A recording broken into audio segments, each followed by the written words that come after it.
With, some of the legit film remixes we've done for the studios, we've had, the directors and stuff really love what we've done, and even a couple of the stars, that have sent emails going, this is really great, and funniest thing I've seen, etc., which is really great for us, as opposed to being sued. Your working practice, how does that differ from, I suppose, the commissions to the projects that you've just initiated yourself? The actual working process is no different. It's exactly the same. In the same way that if a band are writing their own material and then somebody comes to them and says, can you write, the background music for an advert, or can you score this film? The working process is still the same. It's been quite nice we've been given, in most cases, quite a lot of freedom and stuff, so we're not being... In some ways, actually, the only thing that's really different when we're doing some of the commissioned remixes, particularly for the studios, is you actually have access to much better source material, because then they will give us all separate tracks of dialogue, separate tracks of sound effects. Or they might have a different shot of somebody. Yeah, and they'll have a reverse shot that was shot with a different camera and this kind of thing, whereas when obviously you're remixing a bootleg of a film, you're stuck with the film that is the edited, finished product with music over some of the bits of dialogue that you might want to use that then you can't use because it's got music all over it, which obviously doesn't sound very good if you're trying to write music around it. Yeah. Yeah, certainly. Yeah, you mentioned earlier about your involvement, or rather, I believe it's kind of you are the driving force behind the Optronic Festival. How's the festival differ from any other, I suppose, music or purely film festival? You just answered it. One festival is purely a film festival and the other is a music festival, and we're neither. We're sitting in the middle of both music and kind of film, I guess, in that sense. It's more visual music. I guess from our own perspective, one of the reasons that we wanted to do the festival was that quite often, because of what we do, we cross that divide and often are playing at film festivals with, say, one of our more art kind of live cinema projects, and then often they'll want us to play at, say, the film festival's closing party, as we're doing, obviously, with you guys. And yeah, at the same time, we'll get booked to play music festivals from Festival to Glastonbury, or Skull Beats or whatever abroad, and that kind of thing. And what we often found was we would be the only kind of AV act, as it were, at that festival. There, obviously there's not many AV acts to begin with, but even the ones that there are, often they won't all get booked at the same time, and so you're, unlike, say, a traditional band or a DJ or something, you're playing a club where there's lots of other DJs, or you're a band and you play in a festival where there's lots of other bands and you're part of a scene. Whereas with AV, because it's so much smaller, and you're often finding yourself booked at, whether it's a film festival or a music festival, you're kind of the only one. And so we felt we wanted to do a festival where all of the artists were audiovisual artists, or it was audiovisual projects. And so you weren't the only one or one of only two acts. You were there amongst, sort of 10 or 15 other acts, and everybody is audiovisual. So everyone's producing their own music and their own video.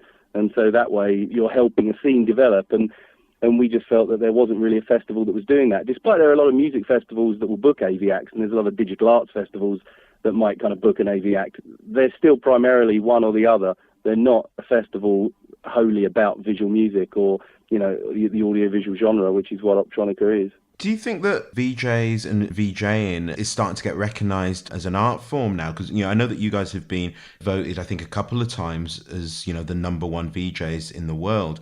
But it wasn't that long ago that, there was the contention as to whether DJs were artists because they were just using other people's music. Do you think that it's moved on from that? Yes, I definitely think it's now gaining, much more credibility and popularity. It seems these days, you only have to type on YouTube and everybody thinks they're a VJ. And so, it's great to see the scene growing. It's great to see that, large companies like Korg or Pioneer and Newmark and people are now actually starting to make, and Roland obviously starting to make specific kit for the scene, which is great to see. And so, and obviously, there are more and more, artists appearing every day, more people making software. I think it's a good thing. The scene's definitely growing. Yeah. If there was anyone interested in getting into VJing, is there any particular route that you'd suggest that they take? Difficult to say, really. There's not really a specific route as such, but I'd say, perhaps go to clubs or art festivals, find somebody who is a VJ and ask to help them. That's probably the easiest way, just like it is in most aspects of any kind of work. Find someone who's already doing it and ask if you can help them. Otherwise, just start creating your own stuff. Take a camera, start making some material, or if animation's your thing, start animating and test it out. Yeah. But then, it can be expensive if you have to start buying lots of equipment.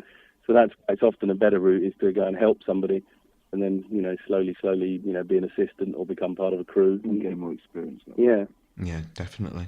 Like we've mentioned, you guys are playing us out for the festival and closing the festival on Sunday, the 2nd of December, up at the Concord 2. What can people who are going to come along to that event expect? Lots of eye-burning... No, they can expect the usual of what we do in the sense of, taking movies, cutting them up, taking some, live footage of bands, from concert footage and cutting that up and remixing it into kind of a breakbeat, dubby style, but upbeat. We've taken everything from, Led Zeppelin to AC/DC to the Pistols, the Sex Pistols, and completely... To Laurel and Hardy, to Crouching Tiger, Hidden Dragon, to, City of God, brilliant Brazilian film, to Get Carter, The Italian Job. You name it. We'll take movies and cut them up and stuff. Yeah, and and make something else out of it. Yeah. If it moves, sample it, as somebody once said. Fantastic. Well, I'm really looking forward to seeing you guys. I've known about you for a while now, so I'm kind of glad that you're coming to my town. First time we played in Brighton. Yeah. Despite I lived there for about 18 years. You've been saving the best till last, though, obviously.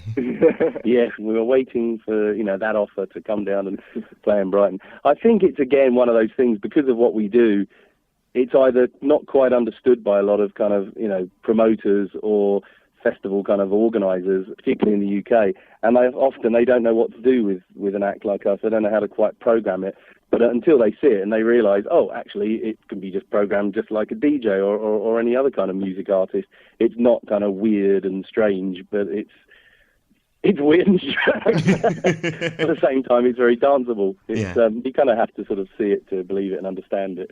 But it's one of those things. It's very hard to actually describe. In which case, then, everyone who's listening should just come down to experience it themselves. Yes, everyone who's listening to this podcast, all three of you. No, I'm joking. I think you'll find it's 4. Actually, my mum still lives in Brighton. I could ask her if that would make it 5. Oh, brilliant. Okay.